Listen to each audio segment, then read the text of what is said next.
Chawkbazar medical college হাসপাতালে যখন সাজুকে নিয়ে এলো তখন সাজুর কোনো সাড়া শব্দ নেই। পুলিশকে জানানো হয়েছে আগেই, তাই তো ডাক্তার সঙ্গে সঙ্গে জরুরি বিভাগে নিয়ে গেল। কবিতা ও রকি দুজনেই বাইরে দাঁড়িয়ে চোখের পানি দিয়ে গাল ভাসাচ্ছে। ঘণ্টাখানিক পরে যখন ডাক্তার বের হয়ে বলল, আল্লাহর কাছে প্রার্থনা করুন, তিনি ছাড়া এখন আর কিছু করার নেই। হাসান সাহেব যখন চট্টগ্রামে আসলেন তখন রাত 10টা বেজে গেছে। সরাসরি হাসপাতালে গিয়ে সাজুর অবস্থা দেখে নিলেন। ডাক্তার সন্ধ্যাবেলা বলেছেন যে মোটামুটি বিপদ কাটতে শুরু করেছে, সবাই দোয়া করুন। কবিতার দিকে তাকানো যায় না, যদিও মাত্র 2 দিন তারা একসঙ্গে থেকেছে, কিন্তু মেয়েটার দিকে তাকালে মনে হয় সে সাজুর জীবনসঙ্গী বা তার চেয়ে বেশি কিছু। সজীব আজকে অফিসে না গিয়ে সারাদিন রকির সঙ্গে হাসপাতালে ছিল। রকি বারবার নিজেকে অপরাধী করছে, কারণ তার মাধ্যমে বাম হাতি মেয়ে সাজুর সর্বনাশ করেছে। ওসি সাহেবের কাছে সাজু অজ্ঞান হবার আগে বলা কথাগুলো জানানো হয়েছে, তাই তিনি এখানেও পুলিশ পাহারার ব্যবস্থা করেছেন। আইসিইউতে চিকিৎসায় থেকে সাজু এখন জীবন মৃত্যুর সঙ্গে যুদ্ধ করছে। 12:30টার দিকে হাসপাতালে বারান্দায় বসেই সাজুর নোটবুক বের করা হয়েছে। 17 নম্বর পাতা বের করা হলো। লেখা আছে, আমার বাড়ি যাইও বন্ধু, সঙ্গে নিও হুদারে, আমার কথা কইও তাদের, জিজ্ঞেস করবা দাদারে, পাঞ্জাবি পরে সাজলাম যাদের বাড়ির লাগিয়া, তাদের সকল সন্ধান লইও, মানুষ দেখবা খুটিয়া, দ্বিতীয় জনের কে কে আছে সবার মুখ বাড়াইয়া, হুদার সামনে ধৈর্য তবে ঢাকনা যাইব খুলিয়া। সজীব, রকি, কবিতা, হাসান সাহেব ও ওসি সাহেব সবাই এক এক করে পড়লেন, কিন্তু কারো মাথায় কিছু আসছে না। স্বয়ং হাসান সাহেব নিজে মাথায় হাত দিয়ে চুপচাপ বসে আছে, আর একটু পরপর নোটবুক পড়ে দেখছে। ওসি সাহেব চলে গেলেন। রকি, সজীব আর কবিতা হাসপাতালে অপেক্ষা করছে। যে লামিয়ার খোঁজ করার জন্য তারা 3 বন্ধু অনেক চেষ্টা করেছে, আর সেই মেয়ে তাদের সঙ্গে, কিন্তু নির্মম বাস্তব মুখোমুখি হয়ে এখন ওই বিষয় কারো মাথার মধ্যে আসছে না। ওরা সবাই শুধু সাজুর জন্য প্রার্থনা করে যাচ্ছে। শুধুমাত্র হাসান সাহেব একা একা নোটবুক নিয়ে বসে আছেন। সব কিছু জট পাকিয়ে আছে, কিন্তু খোলার উপায় নেই। হাসান সাহেব জানেন তিনি অবশ্যই ছন্দের অর্থ বের করতে পারবে, কারণ তা না হলে সাজু কখনো তার কথা বলতো না। ভোর 4টা বাজে। চেয়ারে বসে দেওয়ালের সঙ্গে হেলান দিয়ে ঘুমিয়ে আছে রকি ও সজীব। কবিতা ঘুমে টলছে, কিন্তু ঠিকমতো স্বস্তি হচ্ছে না, তাই অস্বস্তি নিয়ে আছে। এমন সময় হাসান সাহেব তাদের সামনে দাঁড়িয়ে এক প্রকার চিৎকার করে বললেন, পেয়ে গেছি। এমন জোরে চিৎকার করলেন, পাশেই আরেক ভদ্রলোক ঘুম থেকে ধরপড়িয়ে উঠে বসে গেল। তারপর আবার বিরক্তি নিয়ে চোখ বন্ধ করে ঘুম থেকে ডাকতে লাগলো। সজীব বলল, হাসান ভাই, কি হয়েছে? আমি ছন্দের সমাধান পেয়েছি। আলহামদুলিল্লাহ, তাহলে তাড়াতাড়ি বলেন। রকি তোমার গ্রামের বাড়ি চুয়াডাঙ্গা জেলো দামুর হুদা, তাই না? হ্যাঁ হাসান ভাই। তাহলে শোনো, সাজু তার নিজের গ্রামের বাড়ি যেতে বলেছে এবং রকিকে সঙ্গে নিতে বলেছে, কারণ সঙ্গে নিও হুদারে মানে দামুর হুদার রকিকে সঙ্গে নিতে বলেছে। তারপর তার দাদা দাদির কাছে তার শ্বশুরবাড়ির কথা জিজ্ঞেস করতে বলেছে। শ্বশুরবাড়ি হচ্ছে যাদের জন্য পাঞ্জাবি পরে সাজলাম এটা। দ্বিতীয় জনের কে কে আছে মানে হচ্ছে তার স্ত্রী কে কে আছে, তাদের সকল মুখ দেখতে বলেছে। তারপর রকি তাদের মধ্যে যদি কাউকে চিনতে পারে বা আগে দেখেছে এমন কেউ থাকে, তাহলে খুনি ধরা সহজ হবে। রকি বলল, ওয়াও হাসান ভাই, আপনাকে তো মেলা মেলা ধন্যবাদ দিতে হবে। হাসান সাহেব বলল, সজীব, তোমার আর সাজুর বাড়ি তো বাগেরহাটে, তাহলে তো তুমি জানো তোমাদের এলাকার বাস কখন পাবো? সজীব বলল, প্রতিদিন বিকেলে অলংকার বাস স্ট্যান্ড থেকে বাস ছাড়ে, আর পরদিন ভোরে বা শেষ রাতে গিয়ে পৌঁছে। এত সময় আমাদের হাতে নেই, আমরা বরং এখনই ঢাকা রওনা দেব। তারপর সেখান থেকে কালকে বিকেল বা সন্ধ্যাবেলা পৌঁছে যাব। কিন্তু আমার বাড়ি যেহেতু বাগেরহাট, সেহেতু আমি আপনার সঙ্গে গেলে অনেক ভালো হতো। তবে সাজু যেহেতু আপনাকে আর রকিকে যাবার জন্য বলেছে, সেহেতু নিশ্চয়ই কারণ আছে। হ্যাঁ ঠিক তাই। দুপুরের দিকে সজীব কবিতার কাছে এসে বলল, আপনি কিন্তু আমার বাসায় যেতে পারেন। যদিও আমরা ব্যাচেলর, তবে বাড়িওয়ালার সঙ্গে সম্পর্ক ভালো আছে, তাই সমস্যা হবে না। আপনি বাসায় গিয়ে ফ্রেশ হলে খুব ভালো হতো। একটা মেয়ে হয়ে এভাবে কষ্ট করতে হচ্ছে। কবিতা বলল, ঠিক আছে, সমস্যা নেই, তবে আজকে নয়। আজকের রাতটা কেটে যাক, তবে দেখি সাজুর শারীরিক অবস্থা কেমন হয়। আচ্ছা ঠিক আছে। আপনারা 2 বন্ধু সাজুকে খুব ভালোবাসেন, তাই না ভাইয়া? হ্যাঁ, আমরা 3জন খুব ভালো বন্ধু। আরেকজন ছিল, কিন্তু সে মারা গেছে। ও দুঃখিত আমি। রুহির কাছে সাজুর অসুস্থতার কথা বলতেই রুহি অনেক অস্থির হয়ে গেল। যদিও সাজুর জন্য তার বাবার ফাঁসি হয়েছে, কিন্তু তবুও সাজু ভাইয়ের প্রতি তার প্রচুর শ্রদ্ধা। মোবাইলে কথা বলার সময় সে বারবার সুস্থতা কামনা করতে লাগলো। সাজু ভাইয়ের দাদা বাড়ি যখন রকি ও হাসান সাহেব পৌঁছালেন তখন সন্ধ্যা 7:30। রকি আগেও দুবার এসেছে সাজুর সঙ্গে, তাই তেমন অসুবিধা ছিল না। সাজুর বন্ধুরা এসেছে দেখে তার দাদা দাদি সবাই আনন্দিত, কিন্তু সাজু হাসপাতালে ভর্তি সে খবর শুনে তার দাদি কাঁদতে লাগলো। হাসান সাহেব বলল, সাজু আমাদেরকে তার প্রাক্তন স্ত্রী মারিয়ার বাড়ির সকলের সঙ্গে দেখা করতে বলেছে। তাদের প্রত্যেকের সঙ্গে দেখা করে কিছু একটা শনাক্ত করতে হবে। দাদা বলল, কিন্তু সেটা কি? সেটা পরিষ্কার করে বলে নাই, তবে যেহেতু সাজু নোটবুকে লিখে গেছে তাই নিশ্চয়ই কারণ আছে। আচ্ছা ঠিক আছে, এখন তো রাত হয়ে গেছে আর তোমরা শহর থেকে আসছো। আগামীকাল সকালবেলা আমি তোমাদের সঙ্গে একজনকে দেব, সে তোমাদের নিয়ে যাবে। ঠিক আছে দাদু। রাতের খাবার খেয়ে পাশাপাশি বিছানায় শুয়ে কথা বলছিলেন হাসান সাহেব ও রকি।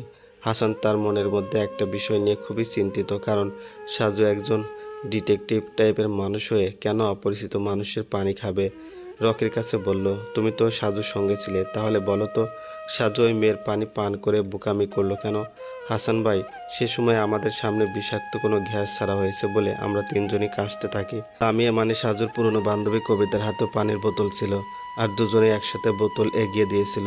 কিন্তু সাজু হয়তো এতটা বুঝতে পারে নাই যে কার হাতের বোতল সে গ্রহণ করেছে।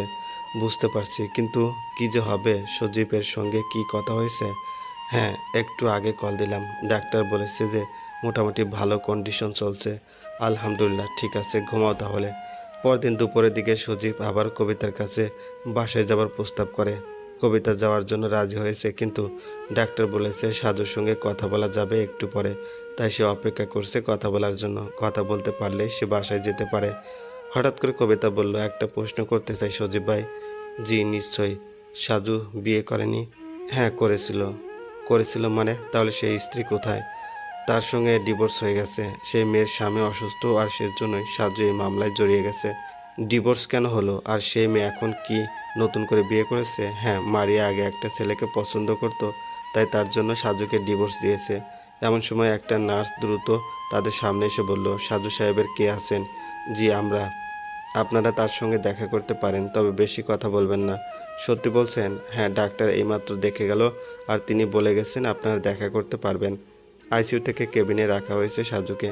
সজীব বলল, আপনি আগে গিয়ে দেখা করে আসুন, তাহলে সাজু বেশ খুশি হবে। কোনো রকম সংকোচ না করে কবিতা কেবিনের মধ্যে ঢুকে গেল। বিছানায় শুয়ে তার দিকে তাকিয়ে যেন কত কিছু খুঁজে বেড়াচ্ছে সাজু ভাই। সাজু খুব আস্তে করে বলল, হিজাব পরে যদি আসতে তাহলে খুব ভালো লাগতো। তুমি এখন কেমন আছো? ডাক্তার কি বলেছে? বলেছে তুমি বিপদমুক্ত। তাহলে তো ভালো হয়ে যাবে। তবুও নিজের অনুভূতি কেমন? এমনিতেই মার খেয়ে তুমি অসুস্থ হয়ে গেলে, তার মধ্যে আবার ওই মেয়ে কি থেকে কি করে দিল। সবই কপাল। তুমি যখন ওই মেয়ের হাত দিয়ে পানির বোতল নিয়ে মুখে দিচ্ছিলে তখন আমার খারাপ লাগছিল, অনেক খারাপ লাগলো, কারণ তুমি আমার হাত দিয়ে পানির বোতল না নিয়ে তার হাতের বোতল নিয়েছো। কিন্তু যখনই দেখলাম একটু পরে তুমি অসুস্থ হয়ে গেলে, তখন সেই অভিমান দূর হয়ে কষ্টে কান্না আসছিল। চেহারা দেখে সেটা বোঝা যাচ্ছে। আর কি বোঝা যায়? আচ্ছা, তুমি এতটা কষ্ট না করে ঢাকা চলে যাও, না হলে তোমার উপরেও বিপদ আসতে পারে। আমি তোমার রেখে যাব না, আর একটু সুস্থ হলেই আমি তোমাকে নিয়ে আমার বাসায় চলে যাব। হা হা, পাগল নাকি? আমি তোমার সঙ্গে কেন যাব বলে দাও। কেন? আমি বিধবা বলে কি আমার সঙ্গে যাওয়া যাবে না? আমি কিন্তু সেভাবে কিছু বলিনি। থাক, বলতে হবে না কিছু। রাগ করলা? আচ্ছা, আমাকে নিয়ে এতটা চিন্তা করার কি আছে? তোমার সঙ্গে তো মাত্র এই কদিনের পরিচয়। জানি না আমি আমার পূর্ব পরিচিত সকল চেনা মানুষের সঙ্গে কত বছর যোগাযোগ নেই। হঠাৎ করে তোমার সঙ্গে দেখা হলো, আর তাই কেমন করে যেন খুব পাগল লাগে নিজেকে। মাথা ঠান্ডা করো। সজীবের সঙ্গে বাসায় গিয়ে ফ্রেশ হলো। আমি ঠিক আছি। একটু পর সজীব যখন প্রবেশ করলো তখন সাজু ভাই হাসান সাহেব ও রকির কথা জানতে চাইলো, কিন্তু তারা তার গ্রামের বাড়িতে গেছে শুনে সাজু খুব রেগে গেল। বলল, আমি তো মারিয়ার স্বামীর পরিবারে কে কে আছে সেটা জানতে বলেছি। হাসপাতালে এমন কেউ ছিল যে লোকটা কোনো কথা বলেনি, কিন্তু চুপ করে অনেক কিছু প্রকাশ করেছে। রকিকে সঙ্গে নিয়ে গেলে সে চিনতে পারবে, কারণ রকি আমার সঙ্গে ওই হাসপাতালে গেছিল। সজীব বলল, ঠিক আছে, তাহলে আমি তাদের কল দিয়ে সব কিছু জানাচ্ছি, তুই শান্ত হ। রাত 8টার দিকে বাসা থেকে গোসল করে ফ্রেশ হয়ে হাসপাতালে আসলো সজীব ও কবিতা। আর এসে কেবিনের সামনের চেয়ারে একটা মেয়েকে বসে থাকতে দেখে অবাক হয়ে গেল সজীব। মনে হয় অপরিচিত কেউ, তাই আশ্চর্য হচ্ছে। তাছাড়া মেয়েটার ঠোঁটের উপর ব্যান্ডেজ করা, কেবিনের সামনে দাঁড়িয়ে থাকা পুলিশ বলল, ইনি নাকি আপনাদের রোগীর পরিচিত, তাই দেখা করতে এসেছে, কিন্তু আমরা চিনি না বলে তাকে বসিয়ে রেখেছি। আপনি কি তাকে চেনেন? না। কতক্ষণ ধরে বসে আছে? মিনিট 5 হবে। আর সাজু সাহেব ঘুমাচ্ছেন বলে তাকে কিছু জিজ্ঞেস করতে পারিনি। ঠিক আছে, আমি কথা বলছি। তারপর সেই মেয়েটার সামনে দাঁড়িয়ে বলল, আপনাকে ঠিক চিনতে পারছি না। মারিয়ার ঠোঁটে ব্যান্ডেজ থাকার জন্য তার কথা অস্পষ্ট আর বেঁধে বেঁধে শোনা যাচ্ছে। সে তার মুখ দিয়ে বহু কষ্টে বলল, আমার নাম মারিয়া। কি? অনেক দিন। সেই 5 বছর আগে তাকে দেখেছিল সজীব, তাই চিনতে পারে নাই। তারপর স্বাভাবিক হয়ে বলল, আসলে আমি আপনাকে চিনতে পারিনি। কখন এসেছেন? আবারও অস্পষ্ট করে বলল, বেশিক্ষণ হয়নি, তবে সাজুর সঙ্গে দেখা করেই চলে যাব। আমার স্বামীও তো হাসপাতালে, তাই তার কাছে থাকতে হয় আমাকে। বিকেলে হাসপাতালের ফ্লোরে পা পিছলে পড়ে গিয়ে ঠোঁট কেটে গেছে, তাই আমিও অসুস্থ। সাজুরি অবস্থায় দেখা করা ঠিক হবে না, তাই আপনি বরং চলে যান। প্লিজ ভাইয়া, আমি শুধু একবার দেখেই চলে যাব। এত কষ্ট করে আসলাম। আচ্ছা, আমি ভিতরে ঢুকে দেখি সাজুর ঘুম ভেঙেছে নাকি। সাজু জেগে আছে। সজীবের কাছে মারিয়া আসার কথা শুনে ভিতরে প্রবেশ করতে বলল। মারিয়া ও কবিতা দুজনে প্রবেশ করলো। কবিতা বারবার শুধু মারিয়ার দিকে তাকিয়ে রইল। মারিয়া এসে দাঁড়ালো। আর সজীব তখন বলল, বিকেলে ঠোঁট কেটে গেছে, তাই সেলাই করতে হয়েছে মনে হয়। তোকে দেখতে এসেছে, কারণ তুই তো তার জন্য এত ঝামেলার মধ্যে। সাজু বলল, সজীব তোর পকেটে কলম আছে? না, পকেটে নেই, কিন্তু তোর ফাইলের মধ্যে আছে, বিভিন্ন রিপোর্টের ফাইলে। আচ্ছা, সেখান থেকে একটা রিপোর্টের কাগজ দে, যেটার অপর পৃষ্ঠে কিছু লেখা যাবে, আর কলমটা দে। সাজু মনোযোগ দিয়ে কি যেন লিখছে। সজীব, কবিতার মারিয়া চুপচাপ দাঁড়িয়ে আছে। মারিয়া বেশ কিছুটা দূরত্বে নিয়ে সাজুর পায়ের কাছে দাঁড়িয়ে। কেবিনের এক কোণে একটা ভারী চেয়ার ছিল। মারিয়া সেটা তুলে এনে কাছে রাখলো, আর তখন মনোযোগ দিয়ে তাকিয়ে রইল সাজু, কারণ এই মারিয়ার বাম হাতটা বেশি কাজ করে এবং তার হাতের কনুইতে কোনো কাটা দাগ নেই। 5 মিনিট পরে সাজু তার লেখা কাগজটা সজীবের হাতে দিয়ে বলল, এই ওষুধটা নিয়ে আয়। কাগজ নিয়ে বাইরে এসে সজীব দেখে অবাক হয়ে গেল, কারণ সেখানে লেখা আছে, এটা মারিয়া নয়। তুই তাড়াতাড়ি ওসি সাহেবকে কল দিয়ে আসতে বল, আর বাহিরের পুলিশকে বল মেয়েটাকে গ্রেপ্তার করতে। মনে হয় মা ও শিশু হাসপাতালে মারিয়া কিডন্যাপ হয়েছে, আর তার মতোই মারিয়া সেজে এখানে এসেছে। মারিয়ার হাতের রহস্যের উন্মোচনের দ্বারপ্রান্তে আমরা পৌঁছে গেলাম। তুই তাড়াতাড়ি এই মেয়েকে ধরার ব্যবস্থা কর। সুদীপ তাড়াতাড়ি পুলিশ নিয়ে ভিতরে প্রবেশ করতে চোখ কপালে উঠে গেল। চকচকে একটা ছুরি নিয়ে সাজুর মাথার কাছে দাঁড়িয়ে আছে নকল ভেষধারী মারিয়া। মেয়েটা বলল, সামনে বাড়ালে সাজুর গলা কেটে রক্তের বন্যা বয়ে যাবে। আমি এতটা বোকা নই যে বুদ্ধি করে আমাকে ধরা হবে। সজীব বলল, তুমি কিন্তু অনেক খেলা খেলছো, এখন বন্ধ করে নিজে আত্মসমর্পণ করো, না হলে কিন্তু পরিমাণ ভয়াবহ। তাহলে আমাকে যেতে দাও। আমি যদি এখান থেকে যেতে পারি তবে তাকে কিছু করব না। পুলিশ বলল, সেটা সম্ভব না। তোমার জন্য খুব ভালো হবে তুমি যদি আত্মসমর্পণ করো। ধরা যদি পড়তে হয় তাহলে সাজু সাহেবকে খুন করে তারপর আত্মসমর্পণ করব। সাজু সাহেব আমাদের অনেক ক্ষতি করেছে। মেয়েটা যখন সজীব আর পুলিশের দিকে তাকিয়ে কথা বলছিল, তখন সাজু আস্তে আস্তে নিজের হাত দিয়ে বালিশ সরিয়ে মুখের উপর দিল। আর দেওয়ালের সঙ্গে মিশে দাঁড়িয়ে থাকা কবিতা সেটা দেখতে পেয়ে নিজের হাতের ভাতের বাটিটা তার সজোরে মারল মেয়েটা হাঁটু বরাবর। মেয়েটা তখন ধুম করে না দেখে সেকেন্ডের মধ্যে হাত রাখলো সাজুর মুখের দিকে, কিন্তু ছুরিসহ হাতটা পড়ল বালিশের উপর। আর এই 2 সেকেন্ডের মধ্যে সজীব এক লাফ দিয়ে মেয়েটার কোমরের কাছে ধরে এক ঝাটকা মেরে ফেলে দিল ফ্লোরে। দাঁড়িয়ে থাকা পুলিশ দুজনেই তাদের দায়িত্ব পালন করতে ভুলেন নাই। তারা সঙ্গে সঙ্গে ওই মেয়েকে ধরে হাত পিছনে করে ফেললো। মেয়েটা অসহায় হয়ে কেঁদে উঠল, আর সাজুভাই তখন মুখের উপর দিয়ে বালিশ সরিয়ে আস্তে আস্তে উঠে বসতে চাইল। কবিতা সেটা লক্ষ্য করে নিজে এগিয়ে গিয়ে সাজুকে ধরে বসতে সাহায্য করলো। সজীব বলল, তুই ঠিক আছিস তো সাজু? হ্যাঁ, ঠিক আছি। সজীব তাড়াতাড়ি কেবিনের দরজা বন্ধ করে দে, কাজ আছে। দরজা বন্ধ করে সজীব সাজুর দিকে তাকিয়ে রইল, আর সাজু তখন আস্তে করে বলল, বাইরে প্রচার করে দিবি যে সাজু ভাই একটা অপরিচিত মেয়ের ছুরিকাঘাতে মারা গেছে। কিন্তু কেন? বলছি একটু পরে। এরপর মেয়েটার দিকে তাকিয়ে বলল, ইন্ডিয়ান বাংলা একটা সিনেমার মধ্যে একজন ভিলেনকে বলতে শুনেছিলাম, হারামির সঙ্গে গেম খেলতে গেলে জাত হারামি হতে হয়। তবে তুমি বা তোমার মূল কারিগর কেউ কিন্তু আমার মতো নয়, তাই মারিয়ার মাধ্যমে আমাকে এখানে ডেকে ভুল করছো। নাম কি তোমার? মেয়েটা চুপচাপ। সজীব বলল, ওই ছেমরির নাম বল। মেয়েটা জড়ানো কণ্ঠে বলল, জুলি। সাজু বলল, আমার ধারণা যদি ভুল না হয় তবে তোমার সঙ্গে মারিয়ার স্বামী রাহাত সাহেবের ছোট ভাই রুহানের সম্পর্ক আছে, তাই না? মেয়েটা তার চোখ বড় বড় করে তাকিয়ে রইল, আর সজীব নিজেও অবাক হয়ে গেল। কবিতা শুধু সাজু ভাইয়ের গা ঘেঁষে দাঁড়িয়ে আছে, তবে কিছু বলছে না। মেয়েটা মাথা নেড়ে বলল, রোহান নামে কেউ আমার পরিচিত নেই। কে সে? ওসি সাহেব কিন্তু চিকন রড গরম করে শরীরের বিভিন্ন স্থানে লাগিয়ে আপ্যায়ন করতে পারে। তাই সে আপ্যায়ন শেষে তোমার চেয়ে অনেক বড় বড় অপরাধীরাও সবকিছু টেলিভিশনের খবরের মতো হরহর করে বলে দেয়। জুলি মেয়েটা চুপচাপ। সাজু বলল, আর চিকন নিডেল হাতের 10টা আঙ্গুলের প্রতিটি আঙ্গুলে একটা করে গাঁথা হয়। তবুও যদি মুখ দিয়ে উচ্চারণ বের না হয়, তাহলে নিস্তব্ধ রাতের থেরাপি চলে। যদি সকল আপ্যায়ন থেকে নিজেকে রক্ষা করতে চাও, তাহলে আমার কথা অনুযায়ী কাজ করো। রোহানের কথা মেনে তো বহু অন্যায় করলে, কিন্তু ফলাফল কি হলো? আমি কিছু জানি না। বাচ্চাদের মতো কথা বলতে নেই। তোমাকে তো ধরা হয়েছে, এখন রোহানকেও ধরা হবে। তারপর ডাক্তার জাফর চৌধুরীকে হত্যার কারণে রোহানের ফাঁসি হবে। তুমি তাকে নিয়ে বিয়ে করে সংসার করার যে স্বপ্ন দেখো, সেটা স্বপ্নই থাকবে। একটা কথা মনে রেখো, ভুল রাস্তা যতই ভালো কিংবা পরিষ্কার হোক না কেন, সেটা সবসময় তোমাদের ভুল গন্তব্যে নিয়ে যাবে। মেয়েটা চুপচাপ। কেবিনের সামনে নার্স ও ডাক্তার দাঁড়িয়ে আছে। ভিতরে কিছু একটা হচ্ছে সেটা বুঝতে পারছে বলে কোনো শব্দ করে না। ওসি সাহেবকে শুরুতেই খবর দেওয়া হয়েছে, তাই তিনিও এখন প্রায় অর্ধেক পথ চলে এসেছে। এত বড় হাসপাতালের মধ্যে সবাই যে যার রোগীর সঙ্গে ব্যস্ত, আর এদিকে সাজু ভাই তার রহস্য নিয়ে ব্যস্ত। মিনিট 5 চুপ থেকে হঠাৎ করে জুলি নামের মেয়েটা বলল, আমাকে বাঁচতে হলে কি করতে হবে আমার?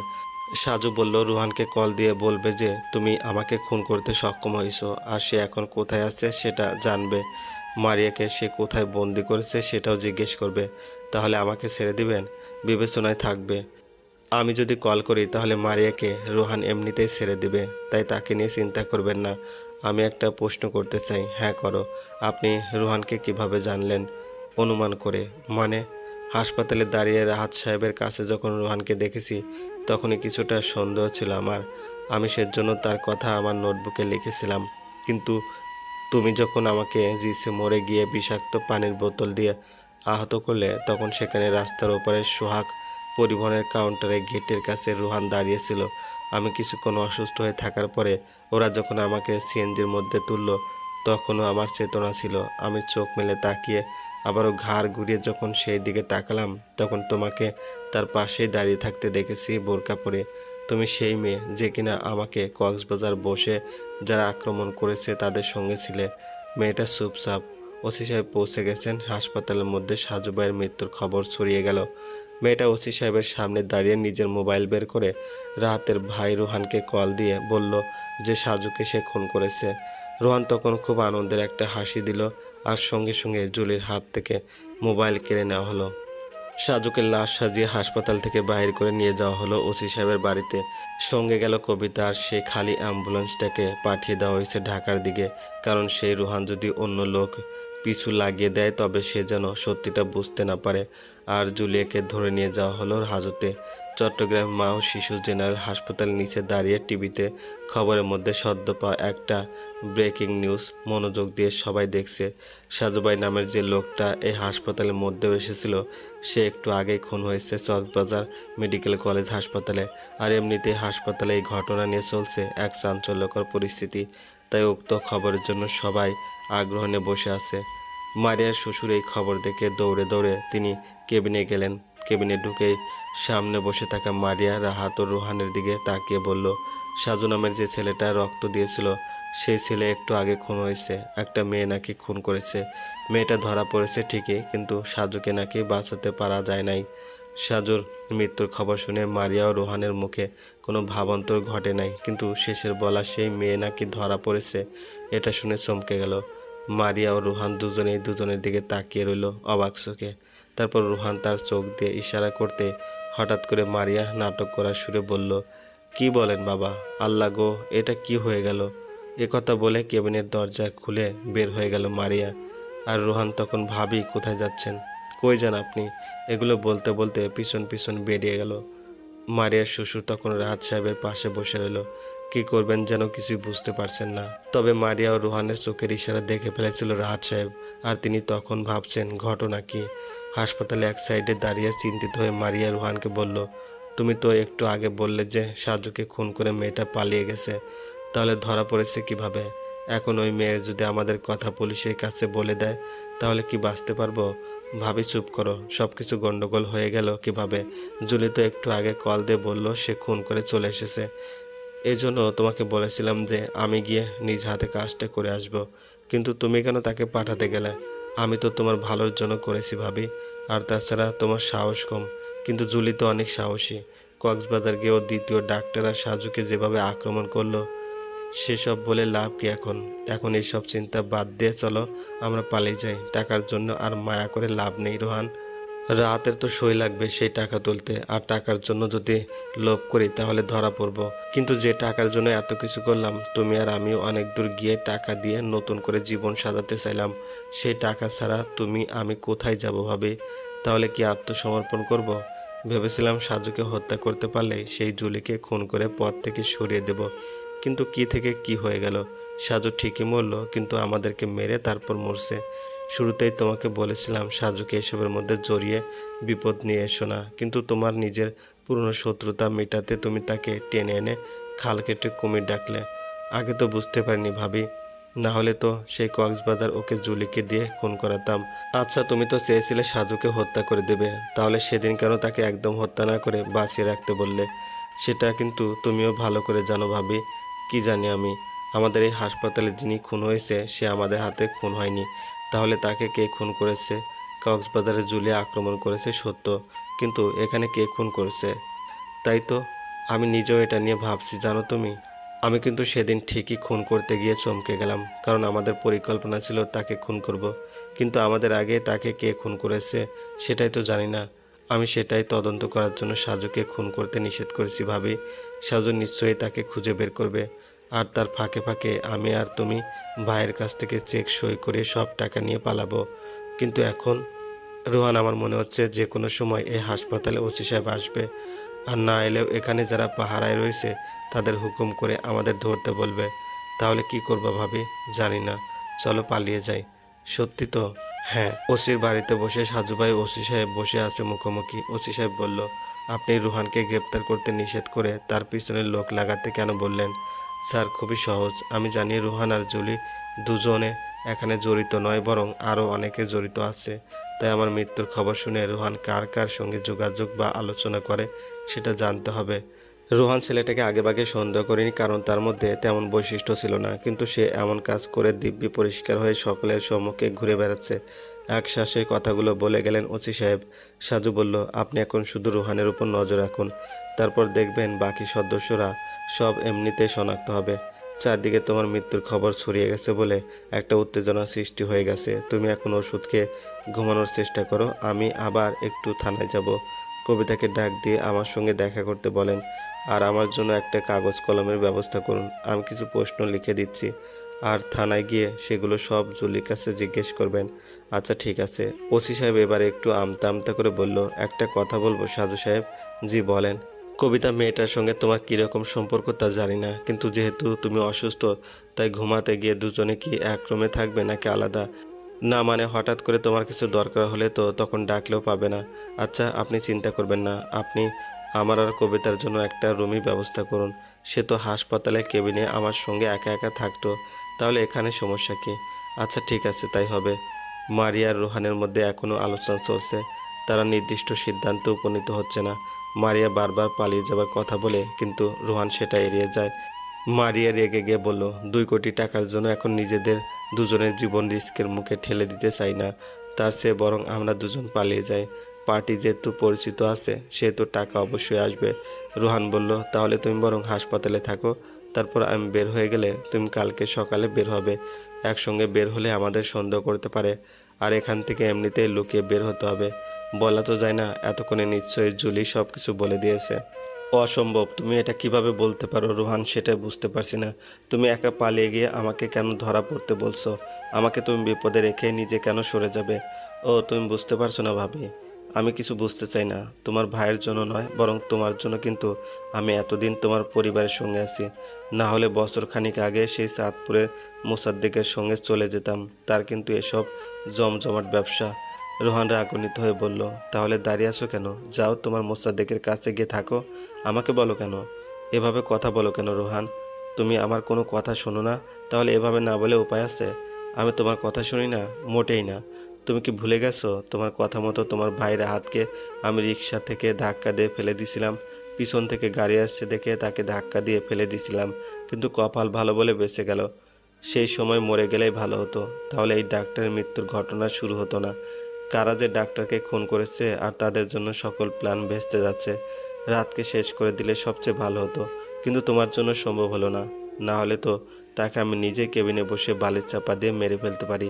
তোমার সবসময় মাথা মোটা। রাহাত ভাই মারা গেলে ব্যাংক থেকে টাকা উঠাবে কিভাবে? আর এখন বিপদ ঘনিয়ে আসছে, সেটা থেকে মুক্তি পাবে কিভাবে? তুমি একটু কথা কম বলো তো। হাজতের মধ্যে জুলির মুখোমুখি বসে আছে ওসি সাহেব। তার হাতে সাজুর করা কিছু প্রশ্নের কাগজ। জুলিকে খুব ভালো করে 1 কাপ কফি খেতে দেওয়া হয়েছে। কফি শেষ হলেই তাকে সিরিয়াল অনুযায়ী প্রশ্ন করা হবে। শরীরে ক্লান্তি আর কান্না করতে করতে চোখগুলো লাল করে বসেছিল জুলি, তাই কফি সামনে পেয়ে সবকিছু ভুলে কফি খেতে লাগলো।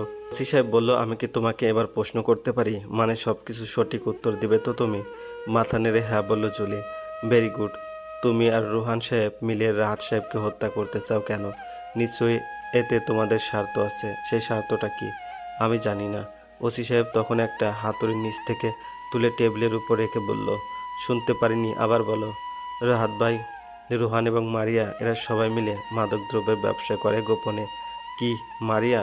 জি স্যার, মারিয়াও যুক্ত আছে। কিছুদিন আগে ওরা মিয়ানমারের এক ব্যবসায়ীর সঙ্গে বেইমানি করে 2 কোটি টাকা আত্মসাৎ করেছে। সবগুলো টাকা ব্যাংকে রাখার কথা ছিল, কিন্তু সেটা নাকি রাহাত ভাই একাই হজম করতে চায়।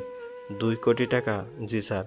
আমি রোহানকে ভালোবাসি। আমরা দুজন মিলে পরিকল্পনা করেছি ওই টাকা আমরা যেভাবেই হোক হাতিয়ে নেব। তারপর আমরা পালিয়ে যাব অন্য কোনো শহরে কিংবা ভারতের বর্ডার পার হয়ে।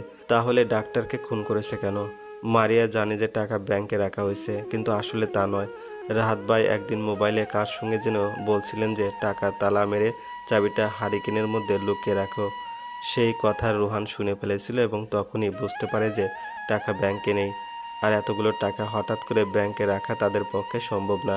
তারপর প্ল্যান করে রাহাত ভাইকে খুন করার চেষ্টা করে মারিয়া, কারণ 1.5 বছর ধরে রাহাত ভাইয়ের সঙ্গে তার সম্পর্ক বেশি ভালো নয়। কিন্তু রাহাত ভাই যখন বেঁচে গেল তখন পরিকল্পনা করতে গিয়ে রোহানের হঠাৎ মনে পড়ে টাকার কথা। ভাই যদি মারা যায় তাহলে টাকা বের করার আর কোনো ব্যবস্থা নেই। সেজন্য ডাক্তারের কাছে আমরা গেছিলাম একটা প্রস্তাব নিয়ে। রোগী অপারেশন থিয়েটারে রেখে তাকে ভয় দেখিয়ে টাকার সন্ধান বের করতে বলা হলো ডাক্তারকে। তারপর কিন্তু ডাক্তার রাজি হলো না, কারণ তিনি যদি অপারেশন করতে যান সেখানে তখন অনেকেই থাকবে। সেই সময় এসব জিজ্ঞেস করার কথা তিনি অস্বীকার করেন এবং বেশি বাড়াবাড়ি যদি করি তাহলে পুলিশে দেবে এমন হুমকি। রোহানের মনে ভয় ঢুকে গেল এবং সে শেষ রাতের দিকে প্ল্যান করলো সকালবেলা অপারেশন হবার আগে ডাক্তারকে খুন করা হবে। আমি তখন কক্সবাজার ছিলাম, কারণ দ্বিতীয় ডাক্তারকে রাজি করানোর চেষ্টা করছি। রোহান বলেছিল যে যদি কক্সবাজারের ডাক্তার রাজি হয় তাহলে চট্টগ্রামের জাফর চৌধুরীকে কিডন্যাপ করা হবে। তাহলে জাফর চৌধুরীকে খুন করেছে কে?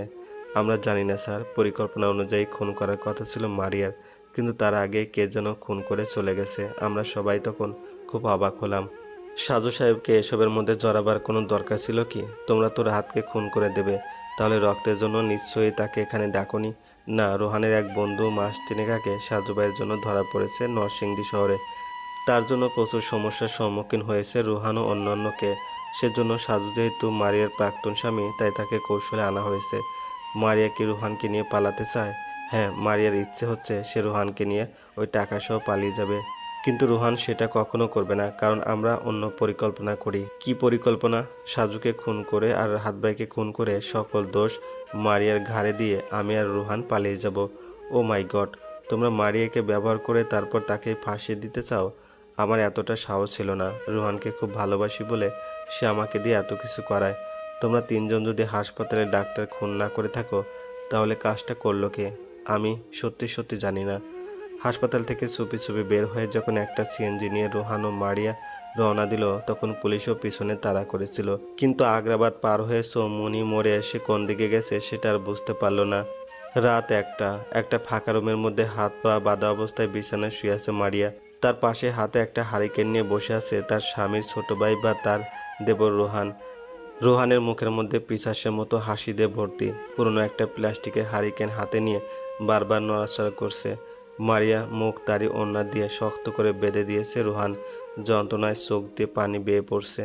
রুহান তখন ডান হাতে হারিকেন ও বাম হাত দিয়ে মারিয়ার বুকে হাত দিয়ে বলল, মৃত্যুর আগে শেষ ইচ্ছা কি ভাবি? মুখ বন্ধ, তাই গঙ্গানি শব্দ হচ্ছে। বোঝা যাচ্ছে সে কিছু বলার প্রাণপণ চেষ্টা করছে। রুহান আবার বলল, এই হারিকেনের মধ্যে তোমার স্বামী 2 কোটি টাকার চাবি লুকিয়ে রেখেছে ভাবি। আমি অনেক আগেই, মানে যেদিন অপারেশন হয়েছে সেদিন টাকার খোঁজ পেয়ে গেছি। কিন্তু তোমার প্রাক্তন স্বামী সাজুকে দেখে তাকে মারার পরিকল্পনা এসে গেল। এখন তো সে মরে ভূত হয়ে গেছে ভাবি। আর ভাইও এখন মনে হয় সুস্থ হচ্ছে। আর আমি এই ফাঁকে টাকা নিয়ে উধাও হয়ে যাব। হা হা হা। মারিয়া গঙ্গানির শব্দ দেখে রুহান তার মুখের ওড়নার বাঁধন খুলে দিল। মারিয়া বহু কষ্টে বলল, বিশ্বাসঘাতক। হা হা হা ভাবি, এটা তোমার মুখে মানায় না। কারণ যে মেয়ে নিজের স্বামীর সঙ্গে বিশ্বাসঘাতকতা করে, তাকে হত্যার চেষ্টা করে, তার সঙ্গে যদি আমিও একটু করি তাহলে ক্ষতি নেই, বরং লাভ আছে। তুমি আমাকে অন্য কিছু বলেছিলে। আমি তো জুলিকে নিয়ে চলে যেতে চেয়েছিলাম ভাবি। তোমাকে কখনো নিতাম না। সাজুর বাচ্চা, সাজু মরছে, আমি মেলা মেলা খুশি। আচ্ছা ভাবি, হাসপাতালে ডাক্তারকে তুমি খুন করেছো তাই না? না না না, আমি তাকে খুন করিনি। তাহলে কে করেছে? এমন সময় দরজায় ঠক ঠক করে জোরে জোরে শব্দ হতে লাগলো। রুমের মধ্যে বিছানায় বসে দুজনে একসাথে আঁতকে উঠল। কে কে এসেছে কে? মারিয়াকে জোর করে পাশের রুমে রেখে রুহান যখন দরজা খুলে দিল, তখন সম্মুখে দাঁড়িয়ে থাকা পুলিশ দেখে সে চুপসে গেল। তাকে 1 সেকেন্ড সময় না দিয়ে তারা সঙ্গে সঙ্গে রুমের মধ্যে প্রবেশ করলো। রুহান তখন অসহায়ের মতো চারদিকে তাকিয়ে পালানোর সুযোগ খুঁজছে। পাশের রুম থেকে মারিয়াকে বের করে এনে হাত পায়ের বাঁধন খুলে দিল পুলিশের মধ্যে একজন। মারিয়া বলল, আপনারা ঠিক সময়ে এসেছেন অফিসার। কারণ একটু দেরি হলে ওই শয়তানটা আমাকে মেরে ফেলতো। ওকে তাড়াতাড়ি অ্যারেস্ট করুন। আমার অসুস্থ স্বামী হাসপাতালে, আর সে আমাকে এখানে তুলে এনে অত্যাচার করছে। একজন পুলিশ বলল, আপনাকে সহকারে নিয়ে যাচ্ছি, কোনো চিন্তা করবেন না। মানে? আপনাদের দুজনের জন্য সাজু সাহেব এবং ওসি সাহেব দুজনে অপেক্ষা করে আছে। মানে সাজু বেঁচে আছে? জি ম্যাডাম। কিন্তু কিভাবে? তাকে খুন করেছে না জুলি? এত কিছু বিশ্লেষণ করলে তো চলে না ম্যাডাম, তাড়াতাড়ি চলুন। রোহান তখন অসহায় হয়ে দাঁড়িয়ে আছে। হয়তো ভাবিনি এমন কিছু হবে। সাজু ভাই বেঁচে আছে, এটা তাকে বেশি অবাক করেছে। এতক্ষণ বুঝতে পারছে সাজুর প্ল্যান। সাজুর প্ল্যান অনুযায়ী পুলিশ তাহলে তাদেরকে ফলো করতে করতে এখানে চলে এসেছে।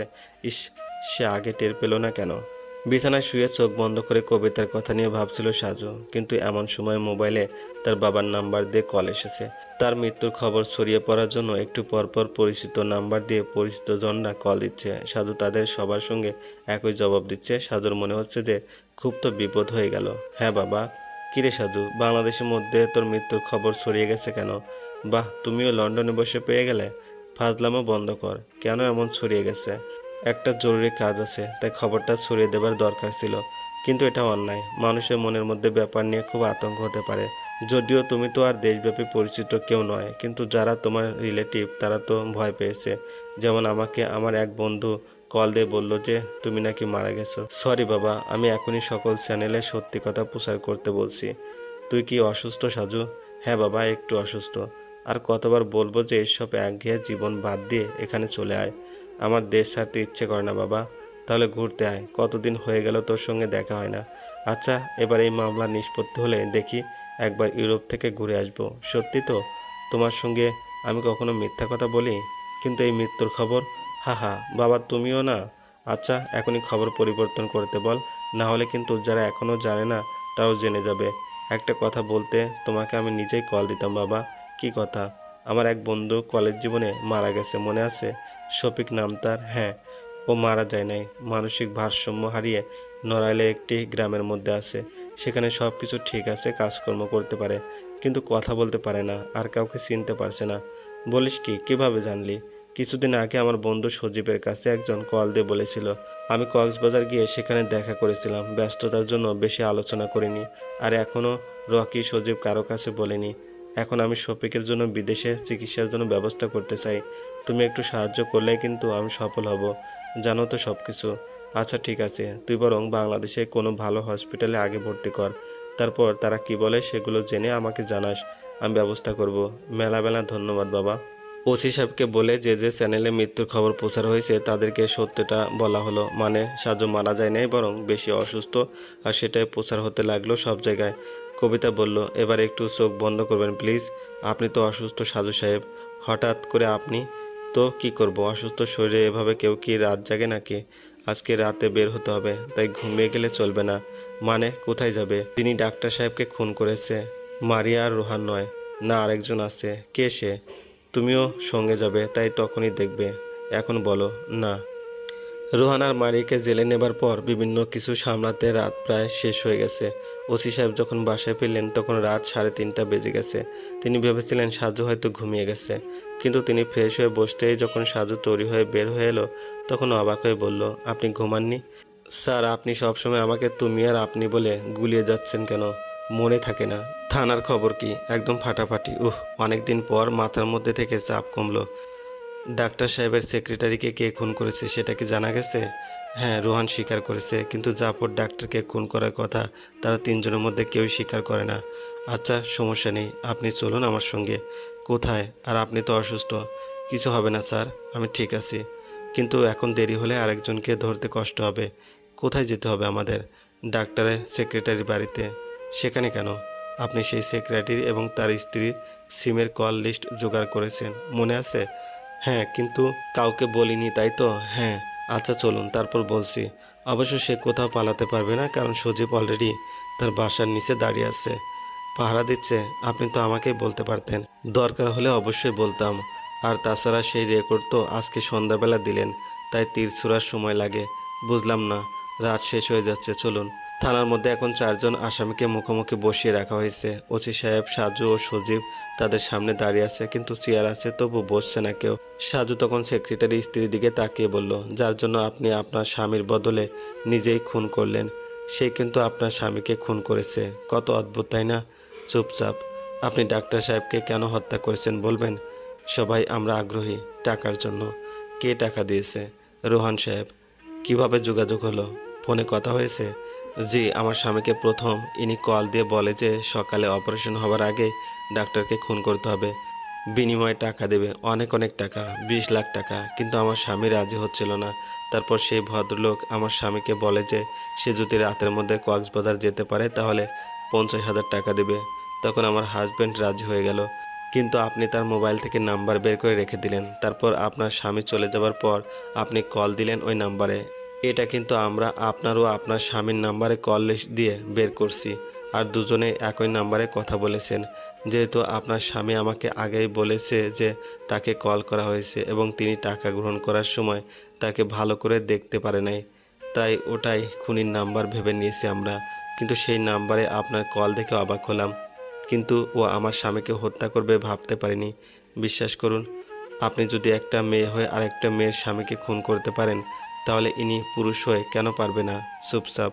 আপনার স্বামী যেদিন খুন হয়েছে সেদিন এই রোহান নামের ভদ্রলোক আপনার বাসায় গিয়ে কথা বলেছিল, তাই না? জি। তখন কি তাকে চিনতেন আপনি? আগে চিনতাম না, কিন্তু তিনি কল দিয়ে যখন বললেন যে পুলিশ আমার কাছে পৌঁছে যাবে বা আমাকে সে ধরিয়ে দেবে, তখন আমি তাকে আমার বাড়িতে প্রবেশ করতে দেই। আমার স্বামী ঘুমিয়েছিল। আপনি আপনার স্বামীর হত্যার বিরুদ্ধে কোনো মামলা করতে চাননি। ইনি বলেছিলেন যে আমি যদি কিছু করি তবে আমার খুনের কথা বলে দেবে। আপনি খুন করতে এতটা সহজে রাজি হয়ে গেলেন কিভাবে? আমার একটা সন্তান ছিল, সে মারা গেছে ওই জাফর ডাক্তারের অবহেলার কারণে। সেজন্য জানের বদলে যান। আপনি কি এখন আপনার পরিণাম ধারণা করতে পারেন? জি পারি। ঠিক আছে, অপেক্ষা করুন, বাকিটা আদালত সিদ্ধান্ত নেবে। থানা থেকে বের হয়ে গেল সাজু, সজীব, কবিতা। রকি ও হাসান সাহেব একটু আগে চট্টগ্রামে এসে পৌঁছেছে, কিন্তু এখন তাদের সঙ্গে দেখা হয়নি। মামলার বিষয়ে এখনও অনেক কিছু ধোঁয়াশা হয়ে আছে, সেটা না হয় আদালত খুঁজে দেখবে। রাহাত সাহেবকেও গ্রেপ্তার করা হয়েছে, কারণ তিনি মাদকদ্রব্য ব্যবসার সঙ্গে জড়িত। 2 কোটি টাকার জন্য তাদের নিজেদের মধ্যে চলেছে এক অদ্ভুত ষড়যন্ত্র। মাঝখানে সাজু লোকটা মার খেয়ে ভর্তা হয়ে গেল, আবার অসুস্থ হয়ে হাসপাতালে। একটা বিষয় ভালো হয়েছে, কবিতার সঙ্গে তার পরিচয় হয়েছে। লামিয়া নামটা হারিয়ে গিয়ে সেই পুরনো সম্পর্ক উঠে এসেছে। তারা দুজনেই কি একসঙ্গে থাকবে, নাকি দুজনেই এভাবে আলাদা থাকবে কে জানে। ভাগ্যে কি আছে।